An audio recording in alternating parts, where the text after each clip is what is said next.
This is the Investor Connect podcast program. I'm Hall T. Martin. I'm the host of this show in which we interview angel investors, venture capital, family offices, private equity, and many other investors for early stage and growth companies. I hope you enjoy this episode.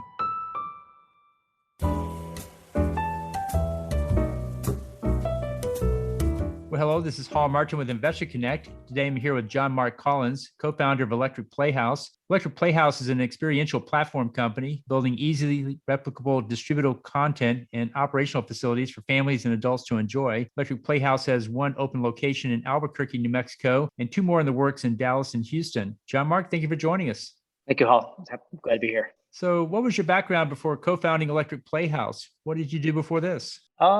Very kind of diverse background. I spent some years in the hospitality industry while I finished my degrees in engineering. Then I got my MBA and moved into software development for the national laboratories here in New Mexico, and then wanted to build software for public use to be able to kind of get some of that computer stuff in front of people. The human-computer interaction is really my interest. And so I went into exhibit design with that software background, built a lot of exhibits for Smithsonian's across the country, corporate clients like Starbucks and Coca-Cola, and then branched off in 2016 to start my own business, which was doing B2B work for other corporations and institutions, which led me to essentially build a kind of a library of experiences that we had built. And we decided to try our hand at something direct to consumer with some immersive dinners. And those immersive dinners became the kind of founding blocks of what is now Electric Playhouse. So obviously we branched out from dinners to all kinds of games and experiences for all ages. What draws you to work in the immersive experiential space? The human-computer interaction thing for me is quite key. I mean, I think we see a future of technology enhancing our lives, and just from what you have in your pocket and from a computer standpoint, but how can we use the technology we have to actually really enhance the lives around us without having to pick up a device and take us away from the people around us? We'd much rather have your heads up and have your eyes engaged and your ears engaged with the people that you're sitting next to, as opposed to down. So being able to build these augmented spaces that enhance dining, enhance play, enhance social interaction is really the goal. The goal is to get people active and engaged with the technology as a tool, as opposed to a distraction, which I think it can be sometimes. And so what's your advice for people investing in the immersive space? What do you tell them to do before they write that check? Well, the immersive space is hot. And so it's very, I think a lot of the things that are coming out both nationally and internationally is really focused on drawing people into worlds that they weren't able to see and experience years ago. I would say that if you're getting into the immersive space, that you think about the full experience. You think about what is the guest experience? How are they going to walk through the space? How many people are going to go through the space at the same time? What are they hearing? What are they seeing? And really think about it as a trip to another place, another physical location, even if it's, a fabricated existence. So it's the future of entertainment. It's the future of retail. And great. So how do you see the industry evolving from here? How do we reach that future? Yeah, I think the technology is just going to get better and cheaper and faster. The projection material and equipment that we've used even to build this Albuquerque location is already outdated within 18 months. They've got new versions, and they're cheaper and lighter and smaller. So, I think the technology is going to come to a point where it is really about content and story and attachment to the people who are in the space. So instead of building something that doesn't change, build something that is very much about the people that come through it and can change with them, which is what our space is about. So it's not just immersive, but it's interactive.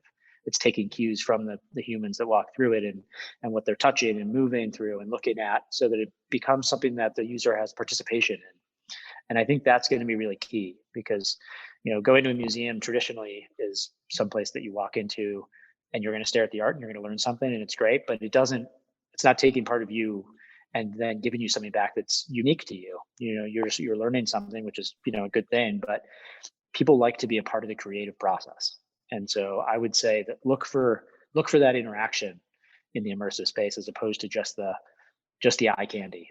There's lots of eye candy out there, but the eye candy that you can create and you can be a part of is much more appealing for the user and the consumer. Great. So what is the growth rate of this sector? The growth rate is pretty incredible. I mean, we've seen large scale groups like Team Lab out of Japan open multiple facilities in just the last few years. Some of them are getting to 1 million visitors within 3 or 4 months. That's both in Tokyo, Paris. There's a large one called Atelier des Lumières, which got 1 million in less than 4 months. So these spaces they're hot. They're both marketing themselves because they're so beautiful and have all the eye candy that you need to be able to sell it. A dozen large scale immersive spaces open nationwide that have attracted a lot of attention. It's actually forced USA Today just recently to start a new category for their readers that is what is the best immersive experience nationally. So they just started to do that in the last couple of years. So it really is becoming a thing. It isn't just there's a little jewel here and there throughout the country, but they're popping up all over the place. And I think that being able to do something like Electric Playhouse that is more of a platform for content creation than it is just an art experience is going to give us some flexibility. So in that space, we have the ability to change where others are kind of the same thing and repetitive. We can be much more in tune with the needs of the customer as time goes on. And how many companies are engaged in the immersive space, including the supporting technology? In the consumer side of it, the direct to public, there's probably not many, 30, 40 companies doing things, a lot of them individually owned, single location places. Folks that are branching out with multiple locations is, less than 10 nationally, including ourselves, I think. And then if you look at the tech side, though, there's a lot of companies, because a lot of the technology that's used in the immersive space is also in DOE, DOD, contracts, LiDAR scanners and motion tracking. I mean, it's huge in both the film industry as well as, defense and government sector. So there's the technology itself is becoming ubiquitous, and so the entertainment side of that is now just starting to blossom. I mean, you could see some of the technology that we use being used in shows like The Mandalorian, where, you're using LED screens and motion tracking to actually fake an entire world behind the actors without having to do it in post-production, right? So, we're using a lot of the same tech, but we're bringing real people into it as opposed to it being a soundstage. So I think they're just going to get more and more advanced and more interesting as a consumer product as the technology gets better.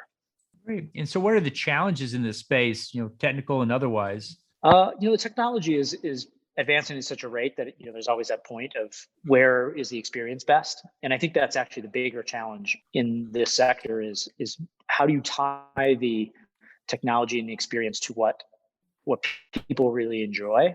I've actually seen some immersive experiences that were beautiful, but the flow of the people through the space or the hospitality that surrounded the experience were lacking. So the overall experience was what brought it down. So I think you can't take the hospitality or just the ability to really be a pleasant place to go out of the equation. The tech gets them in the door, but then you got to keep them there. You got to smile and really give them that fun experience they're looking for.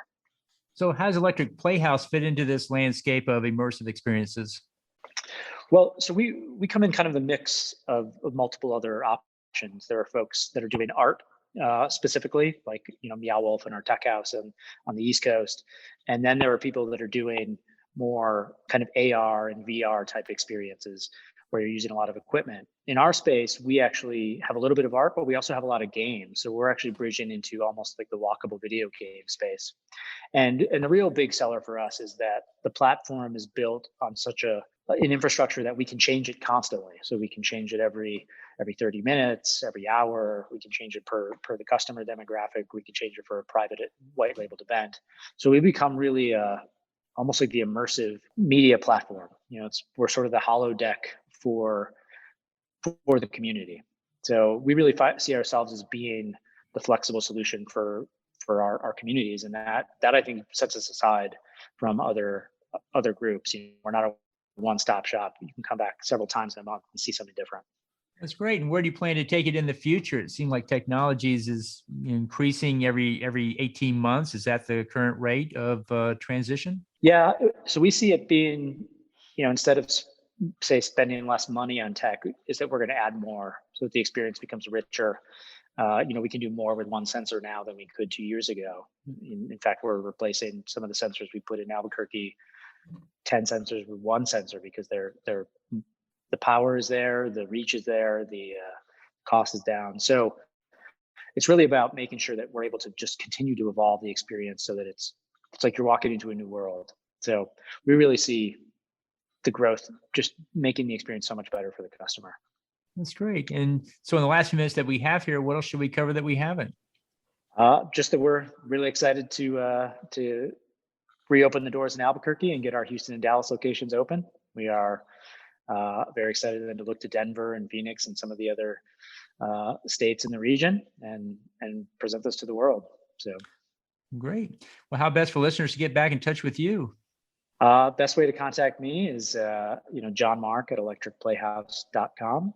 Check out all our offerings at electricplayhouse.com as well, and look at us on social media and Facebook and Instagram at @playelectric, all one word. Great. We'll put those in the show notes. I want to thank you for joining us today and hope to have you back for a follow-up soon. Look forward to it. Thanks for the time, Hall. Investor Connect helps investors interested in startup funding. In this podcast series, experienced investors share their experience and advice. You can learn more at investorconnect.org.